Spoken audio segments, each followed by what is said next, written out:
আমরা সকল শিক্ষা প্রতিষ্ঠানে ন্যূনতম অন্তত একটি করে ডিজিটাল ডিভাইস যাতে করে পৌঁছে যায়। ডিজিটাল ডিভাইস নির্ভরতা বাড়বে, এইটাও আবার অনেক সময় আমরা মনে করি যে শহুরে বাবা মাদেরই বিশেষ করে অভিযোগটা থাকে। সেক্ষেত্রে আমরা অভিভাবকদের উদ্দেশ্যে অনুরোধ জানাবো আপনাদের যে এঙ্গেজমেন্ট শিক্ষার্থীর সাথে সেটা বাড়ান। যে শিক্ষার্থী শুধুমাত্র ডিভাইস নিয়ে সারাদিন বসে থাকবে আর অভিভাবক হিসেবে আমরা তার সাথে ইন্টারাকশন করবো না, কথাবার্তা বলবো না, তাহলে তো তার ডিভাইসের প্রতি আসক্তি বেড়ে যাবে। কিন্তু ডিভাইস ব্যবহার করে তার তথ্য উপাত্ত সংগ্রহ করার ক্ষেত্রে তার যদি সেই সুযোগটা থেকে থাকে তাহলে সে সেটা অবশ্যই নেওয়ার জন্য আমাকে তো সুযোগটা দিতে হবে।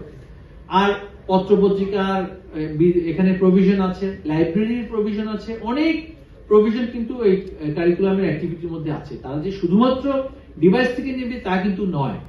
তো সেক্ষেত্রে আমরা একটু সাপোর্টিভ হতেই হবে। শুধুমাত্র তাকে একটা আগে যেটার পদ্ধতি ছিল যে একটা তথ্য সে ধারণ করে অর্জন করতো, তারপর সেটা লিখে দিত, এটা কিন্তু চলে যাচ্ছে না। তাকে ন্যূনতম জ্ঞান কিন্তু অবশ্যই থাকতে হবে। এবং যিনি একজন বলেছেন যে মুখস্থ বিদ্যার প্রয়োজন আছে, অবশ্যই প্রয়োজন, সেটা ন্যূনতম। কিন্তু সেটা আমি জানলাম কেন, কি উদ্দেশ্যে আমি সেটা নিলাম, কি উদ্দেশ্যে আমি শিখলাম, সেটা তো আমাকে রিলেট করতে হবে। আমি ক্ষেত্রফল হিসাব করার আমি সূত্র জানলাম, কিন্তু আসলে আমি সেটা জীবনে কি কাজে লাগাই সেটা যদি আমার পক্ষে জানা সম্ভব না হয়, শিক্ষার যে উদ্দেশ্য সেটা কিন্তু ব্যাহত হবে।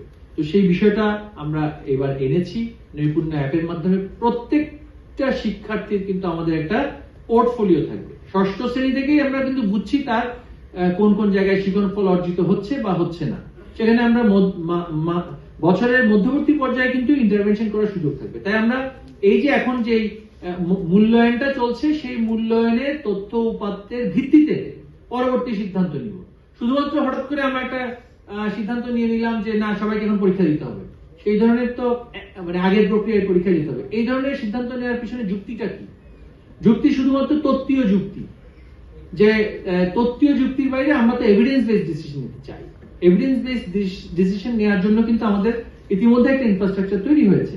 তো সুতরাং আমরা সেটা এই মাসে সম্পূর্ণভাবে সেটা দেখছি, দেখে সেই তথ্য উপাত্তগুলো বিচার বিশ্লেষণ করে আমরা সেই জায়গায় যেতে পারবো। আসলে কতটুকু পরিমাণ তাদের সেই টাইম বাউন্ড এক্সামের প্রয়োজন আছে, আদৌ কি আছে কিনা, তো সেটা আমরা জানতে পারবো। আর এত শঙ্কার কোনো আমি বলবো আশ্বস্ত করতে চাই যে শঙ্কা, প্রশ্ন ফাঁস উত্তর যদি আগে থেকেও দেয়া থাকে অনেকাংশে, শুধুমাত্র উত্তর লেখার উপরে কিন্তু শিক্ষার্থী মূল্যায়িত হবে না।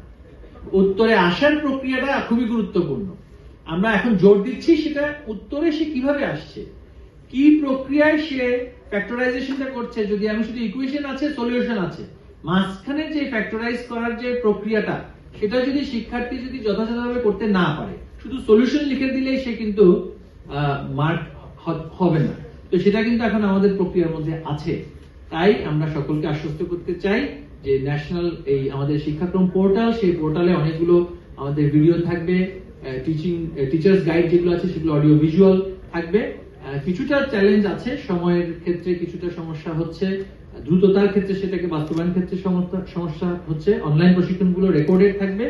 আমরা আশা করছি আমরা খুব শীঘ্রই প্রত্যেকটা ক্লাসের অডিও ভিজুয়াল একটা নমুনা, কয়েকটি নমুনা প্রতিটা ক্লাস প্রতি দিতে পারবো। তাহলে আমাদের শিক্ষার্থীরা উপকৃত হবে, বাবা মারাও উপকৃত হবে, এবং আমাদের শিক্ষকরাও বিশেষ করে উপকৃত হবে। আমি আর কথা না বাড়িয়ে সবাইকে, উপস্থিত সবাইকে ধন্যবাদ জানিয়ে, বিশেষ করে আমাদের গণমাধ্যমের যারা এসেছেন তাদের সবাইকে ধন্যবাদ জানিয়ে আমার বক্তব্য এখানে শেষ করছি। সবাইকে ধন্যবাদ। জয় বাংলা, জয় বাংলা।